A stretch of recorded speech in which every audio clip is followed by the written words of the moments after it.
What I'd like to talk about today is when it comes to the area of resentments, what do we do with them? How do we identify them? How do we process them? And how do we work through them? And specifically, I'm speaking from the perspective of the addict, the betrayer, who is feeling and experiencing some resentments towards their partner. But the process that I'm going to share today can be applied to any person who is experiencing any form of resentment and they're wanting to work through this. And so just to give a little context as to what we're talking about here, this is a particular process that comes from my study of scripture and my study of the behavioral science. In particular, I benefited greatly from the expertise and the work of a psychologist by the name of Dr. Robert Enright, who has been studying how people forgive since 1985. So for 40 years, he's been studying forgiveness and is considered in behavior science to be the leading expert on this. Taking some of his findings from his research and taking from some of the teachings of Jesus in particular, what I want to share is a 4-phase process in how to deal with our resentments. So the very first phase we're going to look at is what we're going to call explore. And what I mean by this is that we need to do a deep dive to understand and try to identify our resentments. Resentments, like many of our emotions as addicts, we have a tendency to suppress them. We have a tendency to bury them.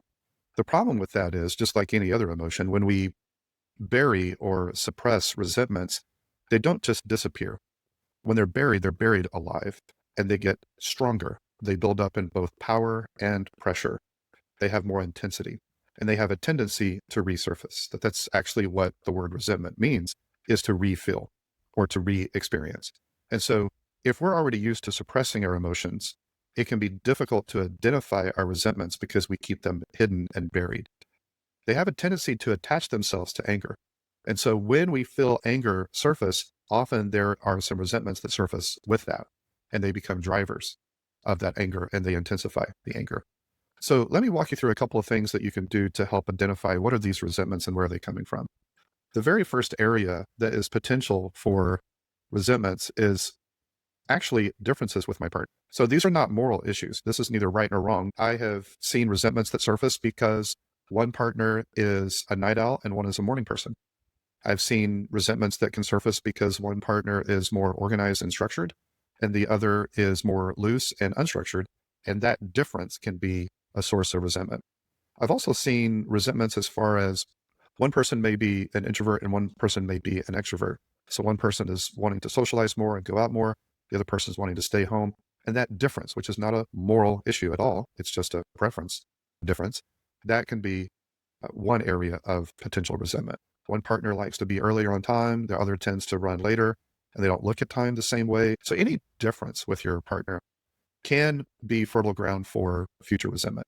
Related to that, but slightly different, would be expectations. It's been said that expectations are just future resentments. And specifically with us addicts, what often happens is we have these unspoken, unmet expectations. And we are frustrated, we are disappointed, we are angry, we are bitter because we feel like our partner should have read our mind and should have understood that this is what we expected from them. So we expected one thing, we never communicated that to our partner. They don't meet that expectation, and that is a potential resentment. Sometimes these expectations can come from an area of unrealistic expectations. It can be, for example, I have this unconscious, unspoken, unrealistic expectation that I'm not even fully aware of, but it's still there, that you are to respect me at all times, no matter what, that you're never to raise your voice or say anything negative in any way to me or about me. And that includes in your flooded state. Now, when a partner is dysregulated and in a trauma response, it is completely unrealistic to expect her to be kind and gentle in that moment. But that can be part of our expectations. So this is unrealistic, and there's no person on the planet that can completely fulfill these expectations. But these expectations can become resentments for us. And then another question to explore as you're digging into your resentments, is this resentment that I'm feeling, is it valid or is it invalid? What I mean by that is what we're going to find as we explore this deeper is that many of our resentments are actually falling into the category of invalid, that it's actually not about our partner. They just happen to be in proximity to us and we're taking it out on them. And these would be examples of invalid resentments. There's also the possibility, and you don't need to discount the possibility, that you may actually have some valid resentments. The reason being, we are all imperfect. We are all broken. And so any relationship between two broken, imperfect people is going to involve injury from time to time. And so that's just part of being human. That's part of being in a human relationship. And so perhaps your partner did something that was unfair or unjust and it caused injury, and you have some resentment towards them. And it is a valid form of resentment. At the end of the day, it doesn't really matter so much if it's valid or invalid, in the sense that you need to go through this four-phase process regardless. But what I have found is if I begin to realize that my resentment that I'm feeling is not valid, it's invalid for a number of reasons, that can begin to soften my stance, my emotions, my perception, and my way of relating to my partner. When I realize this is not valid, this is not justified, this is actually not about my partner, this is about someone else. Let's look at some examples of what invalid resentment might be. One example would be what we're going to call projection. And what I mean by projection is specifically in reference to the three I's of shame. And you've probably heard me talk about this before, but just as a way of reminder, or if this is your first time to hear this, just a brief summary of what do we mean by the three I's of shame. Shame usually is a core wound from our childhood that predates our addiction. Often, for many of us addicts, all three I's of shame are represented in our core wounding. But the three I's, the three categories of shame, are insignificance, incompetence, and imprisonment. Now, I used to call the third one impotence, and I got some pushback on that one. So I changed the terminology to imprisonment because it still captures the same idea. First, insignificance. This is where there's a core wounding in our childhood where someone that was important to us caused us to feel unworthy, less than, not valuable, unlovable, not good enough, insignificant in some way. The second I is incompetence. This is where we were made to feel stupid, not smart enough. We don't have what it takes. We can't make the cut. We can't do anything right. We are a mistake and we make mistakes. That's incompetence. And then imprisonment is when we have this core wounding where we felt like we were absolutely stuck. We had no voice. We had no vote. We had no agency. We had no ability to affect change. We were powerless. We were hopeless. We were helpless. That's what I mean by imprisonment, the third I of shame. What happens in relationships is that sometimes our partner will touch one of those buttons and we have this strong, inordinate reaction to it. And we're really projecting. They really poured a little bit of salt or just gently touched that particular button. And what we're reacting to is actually the core wound from the past, not what's currently happening. And so shame in particular has a way of affecting the way we see our partners, what they say and what they do and their intentions. And it often leads to a misinterpretation. And so in the midst of that shame, we assume that they hate about us what we hate about ourselves. We assume that they see us as insignificant. They see us as incompetent, or they're trying to imprison us, when oftentimes that is not their motive at all. But we misinterpret what they say, do, and their intentions, and we lash out at them for touching that core wound. That's projection. That's an example of invalid resentment. Another example of this would be what you could call asking the question, is this a primary or is this a secondary wound? And what I mean by that is, who else is in the room at this moment? So perhaps there's some kind of wound or one of the three I's is touched on by our partner. What we need to understand in that moment is, are we reacting to them or are we reacting to the initial perpetrator that caused the primary wound? And this is actually just a secondary wound. So who else is in the room? What we may realize is that we are experiencing resentment and anger and bitterness and unforgiveness, but it's not just towards our partner. There's another person or a line of people that we're reacting to because they wounded us in the past in the same category or in the same fashion. And we're feeling some of the things that we felt from that primary wounding. And this was actually a secondary wounding. These explorations can help us understand, am I feeling resentment over simple differences with my partner? Am I feeling resentment over unmet, unspoken, or even unrealistic expectations? Are my resentments valid or invalid? Am I projecting onto my partner because of one of the three I's of shame? And is this actually a secondary wound? And part of my reaction is to the primary wound and the person or people who inflicted that primary wound. So these are some ways to explore, dig deep, and find out what are our resentments? Where are they coming from? What is the source? And would I put them in the category of valid or invalid? When you've done that work, you're ready to proceed to the second phase, which is what we're going to call commit. And what I mean by commit is you ask yourself, honestly, is what I've been doing so far with this resentment working for me? Does something need to change? Am I happy? Do I have peace? Is it affecting the way I relate towards this person? Or is the revenge or the anger or the bitterness, is it robbing me of my joy or my health physically, or my health mentally, or my emotional health? Am I ready to try something different? Am I ready to turn this thing around? Am I ready to try forgiveness? Because what happens with resentment, when we go into resentment towards someone, here's what we do in essence. We create this emotional prison, and we want this perpetrator to pay for what they did. We want to hurt them for hurting us. We don't want to let them off the hook. We want justice to be served. And so our form of justice is we take this perpetrator and we put them in this prison and we throw away the key. And I'm not going to let this go because that would be unjust of me to just let this go. And so we put them in this prison, and the four walls of the prison are anger, bitterness, unforgiveness, and resentment, or re-feeling it over and over again. And as long as we hold on to these four walls, then the offender stays in the jail cell, and we want them to suffer. And that is a normal response to resentment. Over time, though, here's what we begin to realize. It's actually me in the prison. I didn't imprison the perpetrator. I imprisoned myself. That my anger, my bitterness, my unforgiveness, my resentment towards this person is harming me more than it's harming the perpetrator. That this is affecting me, that I have put myself in my own prison. Forgiveness, when you're ready to commit to forgiveness, what you're basically saying is, I am willing and I'm ready to set myself free. This takes a tremendous amount of courage. We have been holding on to the victim label for who knows how long.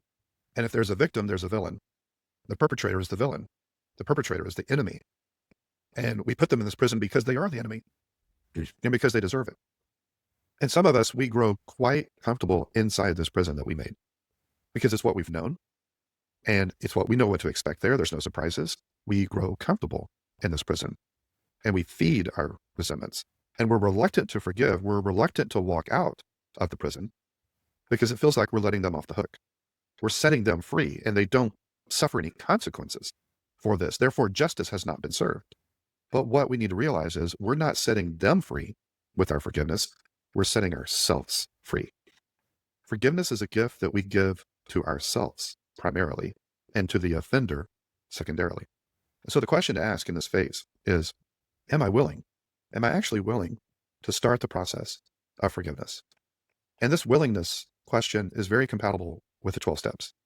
Several of the steps among the 12 are what we would call willingness steps that prepare us for the work. You have to be willing before you work. So are you willing to be open to the possibility of a higher power? Are you willing to turn your character defects over to that higher power before you do the work of doing it? Are you willing to make amends to those that you have harmed before you actually do the work of making amends? So it's a willingness factor. And so in this phase, we need to realize that we are in a self-imposed prison, and are we willing to do the hard work of forgiveness? Realizing that this is probably going to take time. Similar to breaking a leg, we don't heal from it quickly. And as we go through this process, we may discover multiple layers of resentment. Are we willing to start the process of forgiveness? And what that includes with our willingness is, are we willing to let go of revenge? Are we willing to let go of any form and all forms of retaliation? When we feel resentful, we feel like we have the right to hurt them for hurting us. Are we willing to let go of that right? Are we willing to let go of the right to hurt them for hurting us? Then you're ready to go to the third phase. If you're not willing yet, then you need to keep doing some more work in phase 2 till you get to the place where you're ready to commit. You're ready to try something that you haven't tried before, and you're willing to do the hard work of forgiveness. So once you've reached that place where you're willing and you're willing to commit, now there's the actual work of forgiveness. And it is hard work. You've decided that you're going to try to forgive the person who harmed you. And so now what you must do, or this won't work, is you've got to be open to looking at the offender from a different perspective. Because what happens when we are in victim mode, when we see them as the enemy, we have a tendency to narrow our view of them. And in a very real way, we begin to dehumanize the person who hurt us. We demonize them. We villainize them. We have a very difficult time finding any goodness in them. And so we have to intentionally renew our mind and go through a process. And a lot of the work of forgiveness is challenging our perceptions of the perpetrator. So let me give you a few questions that'll help you with reframing how you see the perpetrator. What we're actually doing here is we are honoring their story and not getting so caught up in our own story. And the very first thing you can explore as you do this work is, what was the perpetrator's childhood like? What was it like for him or her to grow up? And what you could do is describe at least 3 to 5 major events in their life that helped fashion who they are today. So you take a look at their origin and their childhood. And then the next thing you could explore is not just their childhood, but what was their life like at the time that they committed the offense towards you? What were they going through? Were they going through pain themselves? Were they under a tremendous amount of pressure? What were the circumstances of his or her life at that time that they harmed you? Try to imagine, what were they thinking? What were they feeling? What were they potentially experiencing? What was their reality possibly during that time? And could it tie back into a spillover from some childhood patterns or some childhood experiences? The third question that you can explore as you are trying to rehumanize the perpetrator and reframe how you see them is a similar question, and that is, what was the relationship like between you and them at the time of the offense? And this is where you can really start making some transformations in the way you see them by asking questions like, what was he or she like during the good times? There were good times. What were they like during those good times? What do you appreciate about this person? Now you're stepping into gratitude. What are you grateful for about this person? Think of at least 3 examples where this person showed either good judgment or good character. They showed integrity. They're not 100% evil, but when you're in victim mode, you begin to think that way. Now, we are not minimizing the harm that they did to us. That's not what we're doing here. And we're not coming up with substitutes for the offense that they did. We are simply trying to honor the good qualities that they have. And we're trying to have a more well-rounded, holistic perspective of the personhood, the humanity of our offender. And that ties in the next question, and that is, are you willing, are you able to see the shared humanity of your perpetrator? Are you able to see them as a fellow member of the human race? Perhaps you have been seeing them as a monster, as less than human, as an enemy and a villain. Are you able to bring yourself to the point to where you can see them as a fellow member of the human race who belongs on this earth just as much as you do, who deserves a place to live just like you do, and they deserve air to breathe just like you do? That they are in all respects a human like you, and they have needs, and they have fears, and they have hurts and pains. They have dreams and aspirations for the future. There's more similarities than there are differences. Are you able to go there? Are you able to see them as worthy of respect because of their shared humanity, for no other reason than they are a human just like you? This is not easy, and this could take some time, because what we're doing is we're rehumanizing the perpetrator. Now, the next question only applies if you consider yourself to be a spiritual person and you have a higher power as part of your recovery.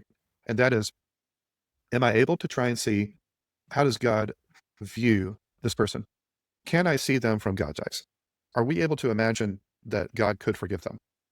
Are they beyond God's grace because what they did was so awful and heinous? Or do we feel like God could still love them and God could still forgive them? And if you do believe in a higher power, what do you need from your higher power in order to truly forgive this person? How can your higher power help you see them differently? And then the final question to explore in this phase is, in light of these other 5 questions, how has your own view of the perpetrator now been changed? Has there been an impact? When you explore their childhood, what their life was like, their good qualities, what was happening in the relationship at the time, their shared humanity, and how God might see them, has that in any way impacted the way you now see them? If so, then you may be ready for the final step within this phase, and that is, you give the perpetrator a gift. Now, undoubtedly, there's going to be some pushback to this. This step may really surprise you. It may even offend you. Why should I give the person who harmed me a gift? I'm the injured party here. I don't owe the offender anything. In fact, it's the offender who owes me. And you want me to give them a gift?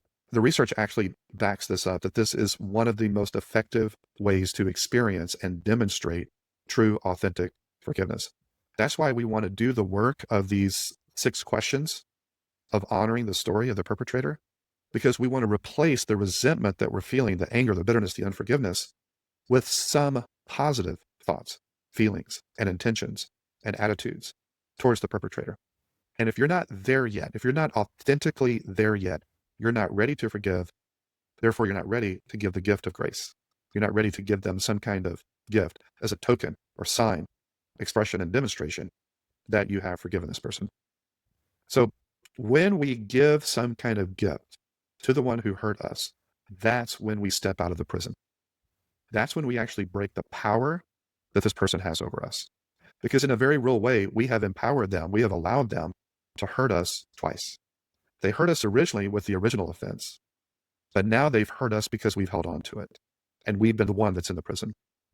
So the giving of a gift towards the perpetrator, it needs to flow from transformed feelings towards that person, that you've done the work of forgiveness to get to the point to where you actually have some positive intentions towards them. And listen, if you're not ready, we need to honor that. That's okay. This is hard work. You don't want to give a gift that doesn't come from a place of authenticity. But when you are ready, you want to be as generous and as genuine as possible with your gift. Now, what should I give as a gift? What does that look like? Well, it needs to be appropriate to your situation. And so let's say the perpetrator that you have resentment towards is no longer alive. This is someone who harmed you in the past and they're deceased now. One way that you could demonstrate forgiveness towards that perpetrator is to actually go to the gravesite and give the gift of flowers. And that is a token that I have forgiven you, that I extend forgiveness towards you. Perhaps it is a family member that you are estranged from because of the harm they did to you. And you've got a boundary where you no longer, for your own safety and well-being, you no longer have interactions with this person and you don't see this person. One token that you could do to demonstrate forgiveness is at their next birthday, you give them a birthday card. And though there's been silence for a long period of time, this is a demonstration of forgiveness. There could be tangible gifts. There could be intangible gifts. There could be gifts that they actually know about and they receive. There could be gifts that they don't know about and it's not transactional. You don't give them anything. You give them a gift because it's for your benefit, not their benefit. So if it's tangible, if it's someone who you still have a relationship with, it could be the gift of time. It could be doing some kind of act of kindness, some kind of act of service for them.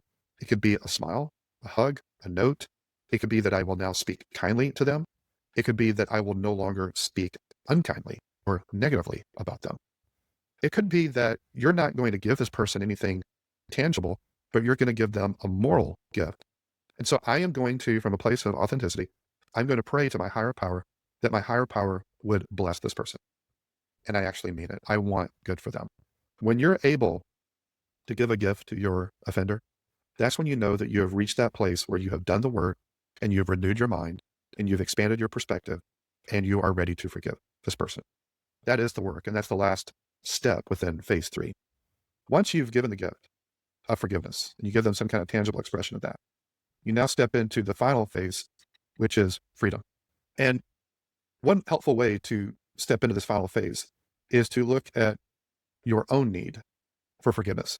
Now, I'm focusing on the betrayers with this video, the addicts who had sexual integrity issues and we deceived our partners and we betrayed our partners and we were unfaithful to our partners. And for most of us, this action is the worst thing that we have ever done to another human being. And when we realize just how much damage we've caused to them and how wrong this was, how did that make us feel? How important was it that our partners that we betrayed, how important is it to us that they consider doing the work of forgiving us? And maybe they've already articulated it to you, or maybe they haven't. Maybe you've experienced the gift of forgiveness for them, or maybe they're not ready yet. And that's okay. We don't want to take this teaching. We don't want to weaponize it. We don't want to share this video with our partners and say, look, you need to go do this. So that's not the purpose of this video. But the purpose of this reminder is we know what it's like to need forgiveness. We know how important it is to us when we've done something wrong to someone that we receive forgiveness. And let that be a source of motivation to do this hard work. When we compare what we're having to forgive our partners for to what they're trying to forgive us for, there's no comparison. So we are in need of forgiveness. Let that motivate you to extend forgiveness towards your partners. Now, the question comes up, what if the resentment resurfaces again? And it probably will, because that's the nature of resentment. We re-feel it. We re-experience it. What do we do with that? I thought I went through this process and I still feel anger, or it surfaces again. Or there's a new offense that I got to consider all over again. What do? You go back and you do the same process. And you end up doing it over and over and over again. And each time it becomes easier for you to go through the work. When we look at the teachings of Jesus, it's really helpful because it helps us understand when he was asked, how many times do I forgive someone? He said 70 times 7. What the heck does that mean? Does that mean after 490 times we're able to stop this process? No, he wasn't speaking in literal terms. He was using Jewish numerology. 70 times 7 is the number for infinity. It's the number for perfection. It means you never stop because God never stops forgiving us. And if we look at the teachings of Jesus, he said some things that can provide really strong motivation for us to do this difficult work of letting go of resentments and forgiving those who have wronged us. He said things like, we are forgiven by God only to the extent that we forgive others who have wronged us. And that is a powerful concept. We find it in the Lord's Prayer where it says, forgive us our trespasses as we forgive those who trespass against us. That literally means to the extent or to the limit. God, forgive me to the limit, to the extent that I'm willing to forgive others. And so when we refuse to forgive others, we are impacting our own forgiveness that we receive from God. Jesus also taught things like love your enemies. So if you're in full-blown resentment, you see the perpetrator as your enemy. You see them as a villain. You demonize them. What does Jesus teach us to do with our quote-unquote enemies? He says, love them. Bless those who curse you. Do good to those who hate you. Pray for those who persecute you. Do you see what he's saying here? He's saying, forgive and give a gift to those who wrong you. What is the gift? It might be love. It might be blessing. It might be good deeds. It might be praying for them. He embodies this principle of working through the way we see the perpetrator and giving them some kind of gift as evidence that we have released this person. We've given them to God. We no longer reserve the right to hurt them for hurting us. We have forgiven them. And by forgiving them, we have released ourselves from that prison that our resentment was holding us in.